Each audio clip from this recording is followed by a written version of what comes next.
안녕하세요. 맥킨의 지혜투자클럽입니다. HLB. 자, 한국 최초의 블록버스트 신약 기대를 하고 있는데요. 7월 FDA, NDA 파일링 결과를 앞두고 있습니다.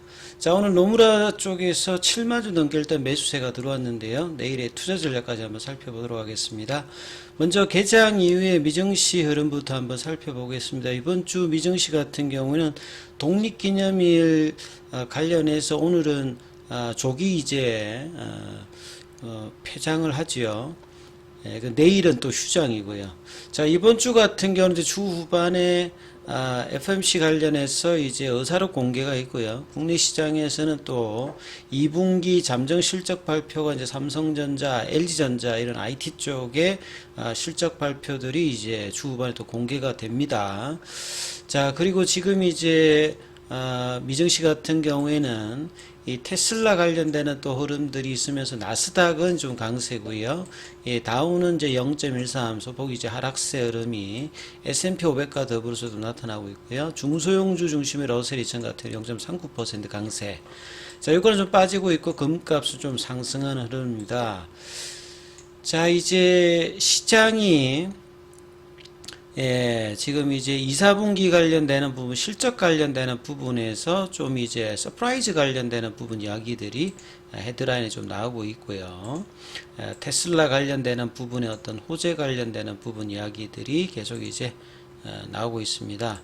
자, 오늘 국내 시장 오전장부터 시장의 어떤 수급에서 월말 어떤 흐름에서 좀 바뀌면서 시장 전반적으로 이 오전부터 나왔던 외국인들 기관들 매수세가 오전까지 좀 이어졌는데 외국인들이 이제 거래소 쪽에서는 오후에는 순매도로 좀 바뀌었고요. 선물 쪽에서 이제 8천억대 넘게 이제 매수와 코스닥에서 집중적으로 4,700억대. 오늘 2차 전지 관련되는 부분들이 다시 이제 뭐 에코프로, BM 관련되는 이 관련주들이 이전에 어떤 고가 부분까지 올라가면서 반도체주와 2차 전지주들이 뭐 주도한 어떤 흐름이었죠. 여기에 기관도 금융투자 중심으로 매겨놨고 연기금은 또 이제 옷장에 거래소 쪽에서 매도가 좀 나왔습니다. 자, 개인들의 이런 상승 흐름에서 양시장에서 대규모주 일단 매도를 또 구했고요. 원달러 환율 자체는 이제 9원 70전 정도가 빠지면서 1308원 정도를 합니다. 자, 오늘 상승 종목 수가 하락 종목 수에서 코스피는 한 2배, 자, 코스닥 쪽에서도 2배 정도 이상 상승 흐름이 좀 많았죠. 자, 코스피는 2600선을 다시 회복하는 흐름으로 오전까지 이어졌고요. 코스닥도 889.29, 2.42% 급등하는 흐름이 이 IT주들 중심으로 나타났는데요. 상대적으로 바이오주들은 이제 이런 상황에서 좀 소외되는 흐름이 좀 났기 때문에 사실상 굉장히 좀 아쉬운 흐름들.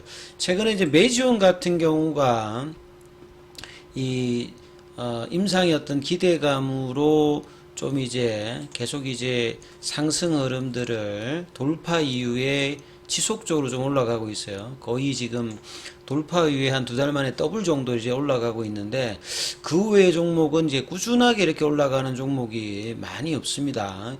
이 보르노이 같은 경우는 이제 최근에 이제 대표가 유중 관련해서 30% 이상 참여한다 소식으로 유중이 나오면서도 오히려 좀 올라갔던 어떤 종목이고 그 외 종목들은 대형주 쪽에서는 크게 지금 흐름이 없죠. 케어전 같은 경우도 좀 이제 올라왔다가 오늘 또 8% 넘게 좀 빠졌고요. 자, HLB 관련되는 부분들은 지난주에 이제 바닥권에서 양봉이 나와서 추세전환, 단기 추세전환 나왔습니다만, 자, 오늘도 윗꼬리가 좀 나오면서 32,000원은 조금 더 지켰습니다만, 34,000원에 가는 어떤 시도는, 윗꼬리로 계속 이제 조금, 저항을 받는 어떤 흐름들을 보여주고 있죠. 이 3분봉에 보시게 되면, 오전장에 이제 33,000원대 흐름이 이 부분이 지켜지지 않으면서 이 32,000원대 중반으로 일단 떨어졌고요.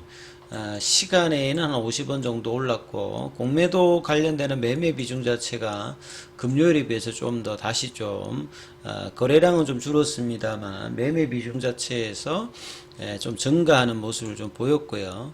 자, 이런 부분들이 이제 수급 이슈에서는 여전히 프로그램 쪽이 압박을 많이 하고 있습니다.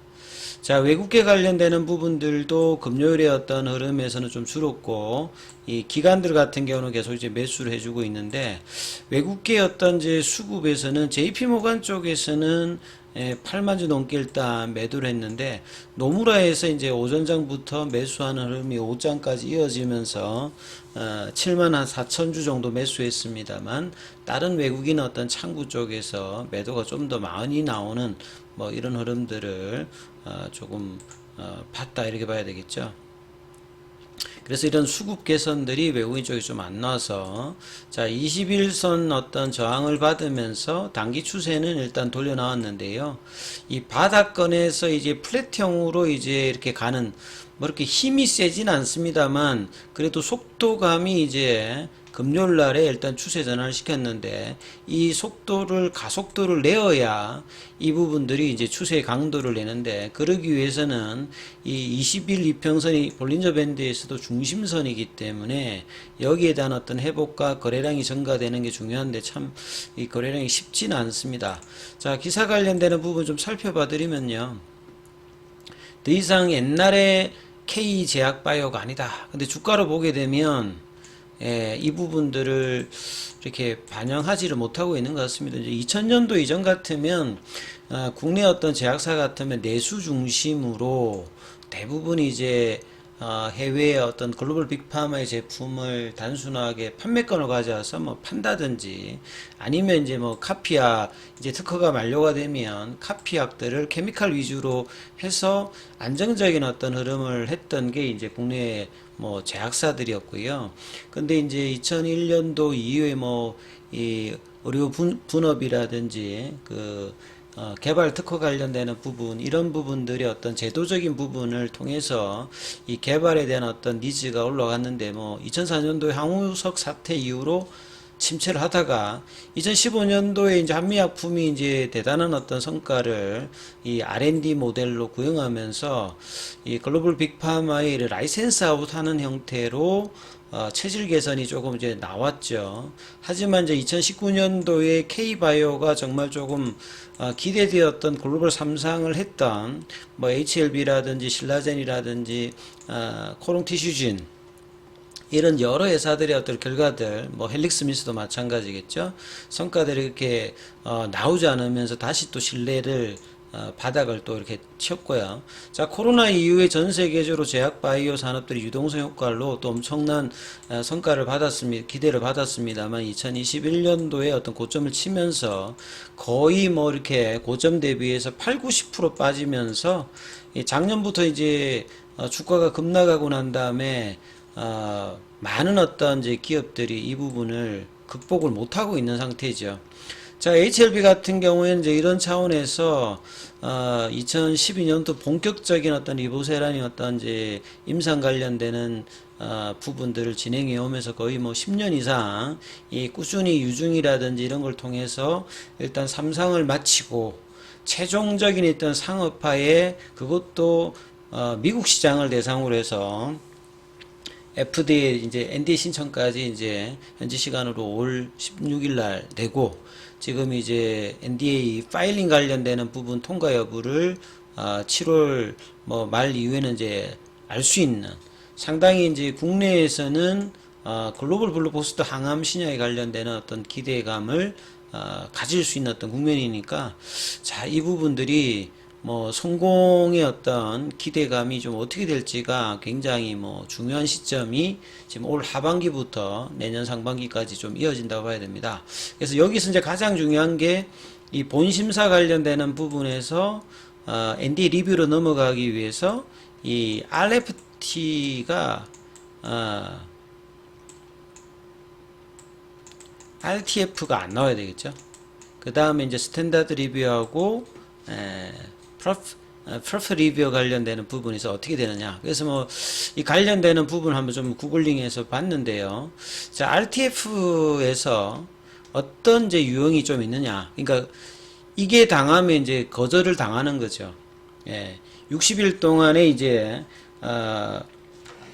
본 심사로 가기 전에 예비 심사를 한다고 했지 않습니까? 뭐 결격 사유가 없는지, 그 심사에 필요한 어떤 자료들이 충분히 제출되었는지 이 부분을 보는데 최근에 이제 뭐 reason for RTF, 그러니까 이렇게 그 부분이 이제 부족하면 refuse to filing, 그러니까 파일링하는 어떤 등록에 거부가 되는 건데, 그 요인의 어떤 중에서 보면 뭐 포매팅이라든지 크리니컬, 난 크리니컬, 뭐 CMC, 아드레스 이렇게 여러 가지 이제 요인들이 있죠. 그 중에서 또 이제 왼쪽에 어떤 데이터를 보게 되면 가장 많은 수가 임상 자료거든요. 클리니컬 데이터 관련되는 부분은 유효성이나 뭐 부작용 관련되는 부분은 학회를 통해서 되었기 때문에 이 부분은 특별히 문제가 없을 거고요. CMC 관련되는 부분에서 이제 많은 이제 레터들을 받지 않습니까? 그래서 여기에 대한 이야기들도 회사가 굉장히 많이 했기 때문에 이 CMC 관련되는 부분들도 별다른 뭐 걱정이 안 될 것 같고, 일렉트로닉 파일 관련되는 부분은 전자 이 자료 관련되는 부분이다 하면서 이제 이거 제출하는데 좀 일정이 걸린다 하는 이야기들을 회사에서 좀 이야기를 했기 때문에 이 부분도 마무리해서 넣었을 거고요. 그 다음에 이제 프리클리니컬 데이터 저임상 관련되는 부분들도 오랫동안 준비했으니까 특별히 이제 이런 요인에 관련되는 부분에서는 문제 없게끔 꾸준하게 좀 준비했고, 2018년도까지 자료입니다만 이 RTF 관련된 어떤 숫자들이 과거 대비해서는 좀 줄어 있어요. 뭐 1년에 보통 뭐 한 5건, 6건 정도 오기 때문에 이 정도로 보면, 그 다음에 항암 라인에서 보면 전체 라인에서 이 한 20% 이내 정도로 RTF 이벤트가 일단 발생한다. 그래서 이 부분이 이제 없다라고 하면 사실 이제 NDA를 신청하고 난 다음에 임상 단계, 보통은 이제 임상 이상이 가장 이제 어렵습니다. 여기서부터 보통 이제 피보탈 스타디를 해가지고 상업화라든지 라이센스 아웃을 뭐 요런 어떤 단계에서 많이 하고, 돈이 가장 많이 들어가는 건 이제 삼상이고, 여기까지 이제 데이터가 좋으면 뭐 NDA라든지 BLA 신청을 통해 가지고 가잖아요. 그러니까 사실상 확률 자체는 이런 어떤 확률이 있기 때문에 회사도 NDA까지 이제 신청하게 되면 굉장히 뭐 확률은 높은 편이다, 확률적으로 보면. 자, 이런 상태인데요. 주가가 이제 이 부분들을 지금 얼마만큼 기대치에 대한 어떤 수급이 좀 들어오느냐가 뭐 하반기 내년도까지 굉장히 뭐 일단 중요하겠죠. 자, 오늘 항서제약의 주가들을 보게 되면 1% 빠졌습니다. 그래서 첫 번째 날에 어떤 거래가 또 일단 소폭 하락으로 끝났고요. 공매도 관련되는 부분들은 12.43으로 10월 첫 번째 흐름에서 좀 많아졌고요. 자, 6월 29일 기준으로 공매도 잔고는 계속 이제 늘고 있습니다. 자, 오늘도 이제 대차거래 관련되는 부분들은 체결이 상한보다 늘면서, 자, 이런 어떤 수급의 압박들을 좀처럼 이렇게 재료를 앞두고도 좀 회복을 하지 못하면서 시장의 어떤 유동성들이 최근에 2차전지, 반도체, 소부장 요쪽으로 집중적으로 가면서 이런 어떤 대형주 관점에서는 뭐 삼성전자, 하이닉스 요런 쪽으로 이제 가고, 이 바이오 쪽의 어떤 대형주는 어떤 큰 흐름이 좀 나오고 있지 않습니다. 그래서 개별 이슈로 수급이 가장 뭐 움직이는 어떤 HLB 7월 달에는 그 재료를 좀 바탕으로 흐름이 좀 움직일 수 있는 어떤 이제 달이기 때문에 7월 달 흐름은 이제 바닥을 좀 다지면서 가격으로 보면 34,000원 위로 빠르게 올라가는 양봉이 이제 어떻게 이제 나타나느냐, 이게 일단 가장 중요하기 때문에, 자, 이 부분 좀 참조하시면서 대응 전략 삼아보시기 바라겠습니다. 여기까지 하겠습니다.